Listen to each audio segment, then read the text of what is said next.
शुभं कुरु त्वं कल्याणम् आरोग्यं धनसम्पदः शुभं कुरु त्वं कल्याणम् आरोग्यं धनसम्पदः।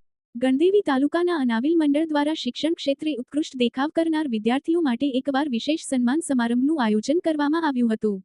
ગણદેવી સ્થિત અનાવિલ વાડી ખાતે યોજાયેલા આ કાર્યક્રમમાં ધોરણ 10મી લઈને ડોક્ટરેટ સુધીની પદવી મેળવનાર કુલ 67 પ્રતિભાશાળી વિદ્યાર્થીઓને સન્માનિત કરવામાં આવ્યા હતા।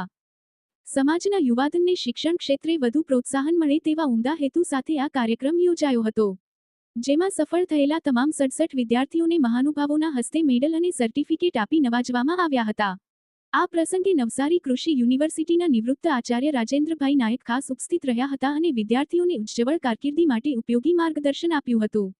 આ કાર્યક્રમના સફળ આયોજનમાં અનાવિલ મંડળના પ્રમુખ અલ્પેશ નાયક, મંત્રી આશિષ દેસાઈ, ઉપપ્રમુખ મેહુલ નાયક સહિતના હોદ્દેદારોએ જહેમત ઉઠાવી હતી।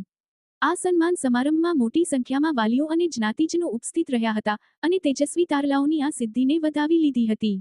આજરોજ લલ્લુભાઈ ભગવાનજી નાયક સાંસ્કૃતિક ભવન ખાતે ગણદેવી તાલુકાના 35 ગામોના અનાવિલ રત્નનું વિદ્યાર્થી સન્માનનો કાર્યક્રમ યોજાયો હતો।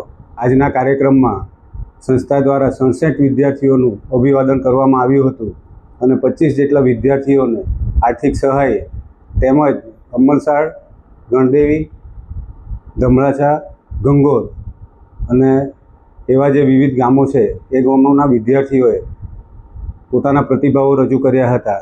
સાથે શ્રી ગણદેવી તાલુકા અનાવિલ મંડળે ગળત હાઈસ્કૂલ, ધમરાછા હાઈસ્કૂલ અને અમલસાડ હાઈસ્કૂલમાં 10મા અને 12મામાં પ્રથમ આવનાર અન્ય જ્ઞાતિની વિદ્યાર્થીઓને આર્થિક સહયોગ પૂરો પાડવાનું પણ આ વર્ષે નક્કી કરવામાં આવ્યું હતું અને આ કાર્યક્રમને સફળ બનાવવા માટે મંડળના ટ્રસ્ટીશ્રીઓ, હોદ્દેદારશ્રીઓ, કારોબારીના સભ્યો અને મહાસમિતિના સભ્યોએ ભારે જહેમત ઉઠાવી હતી। બિલીમોરાથી સંવાદદાતા અશોક જોશીનો રિપોર્ટ।